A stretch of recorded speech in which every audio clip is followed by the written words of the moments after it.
sonore.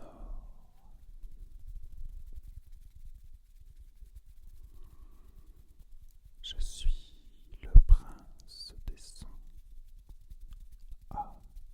ASMR.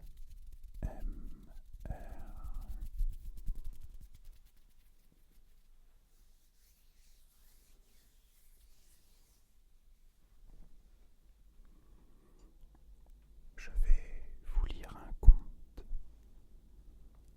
l'un des contes de Biddle le Barde.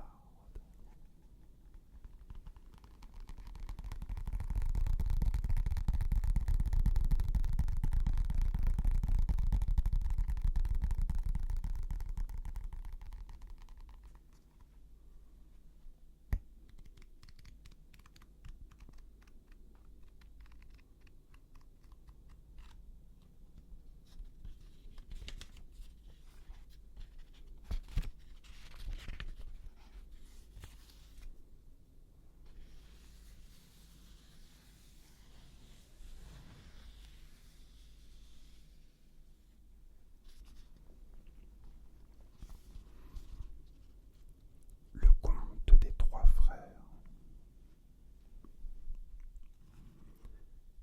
Il était une fois trois frères qui voyageaient au crépuscule, le long d'une route tortueuse et solitaire.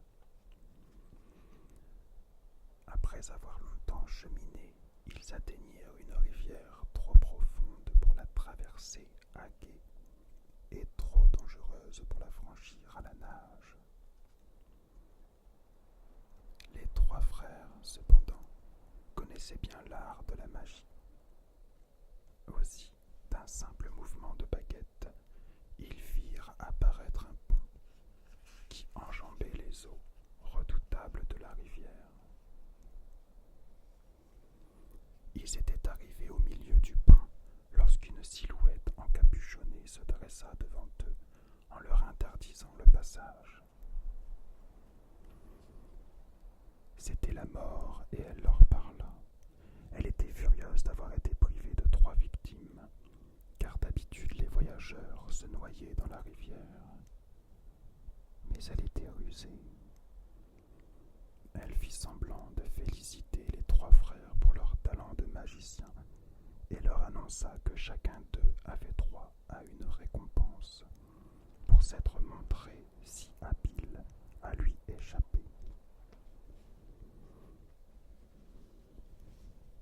Le plus jeune des trois frères, qui aimait les combats, lui demanda une baguette magique plus puissante que toutes les autres.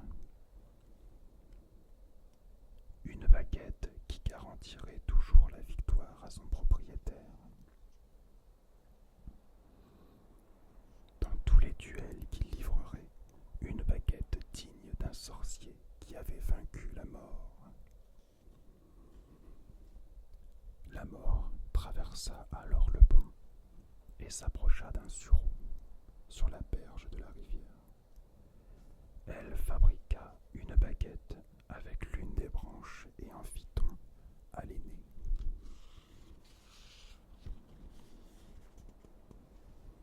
Le deuxième frère, qui était un homme arrogant, décida d'humilier la mort un peu plus et demanda qu'elle lui donne le pouvoir de rappeler la mort à la vie. La mort ramassa alors une pierre sur la rive et la donna au deuxième frère en lui disant que cette pierre aurait le pouvoir de ressusciter les morts. Elle demanda ensuite au plus jeune des trois frères ce qu'il désirait. C'était le plus jeune, mais aussi le plus humble et le plus sage des trois. Et la mort ne lui inspirait pas confiance. Aussi demanda-t-il quelque chose qui lui permettrait de quitter cet endroit sans qu'elle puisse le suivre. À contre-cœur, la mort lui tendit alors sa propre cape d'invisibilité.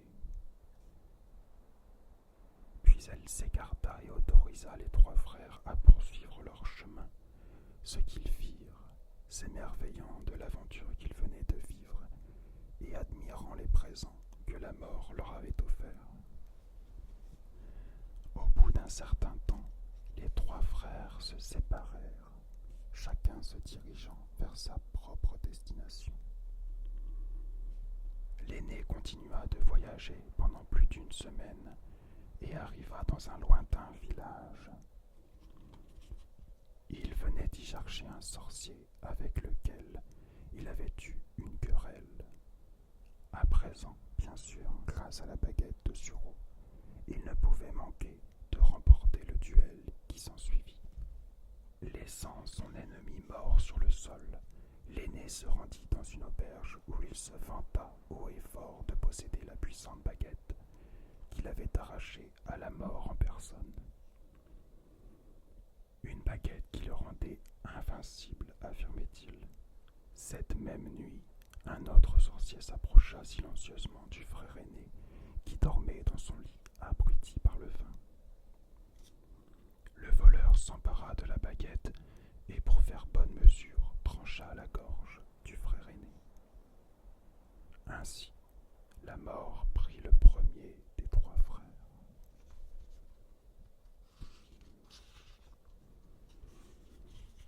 Pendant ce temps, le deuxième frère rentra chez lui, où il vivait seul. Là, il sortit la pierre qui avait le pouvoir de ramener les morts et la tourna 3 fois dans sa main. À son grand étonnement, et pour sa plus grande joie, la silhouette de la jeune fille qu'il avait un jour espéré épouser, avant qu'elle ne meure prématurément, apparut aussitôt devant ses yeux. Mais elle restait silencieuse et froide, séparée de lui comme par un voile. Bien qu'elle fût revenue parmi les vivants, elle n'appartenait pas à leur monde. Mais elle était silencieuse et froide, séparée de lui comme par un voile. Bien qu'elle fût revenue parmi les vivants, elle n'appartenait pas à leur monde et souffrait de ce retour. Alors le deuxième frère, rendu fou par un désir sans espoir, finit par se tuer pour pouvoir enfin la rejoindre véritablement. Ainsi la mort prit-elle le deuxième des trois frères.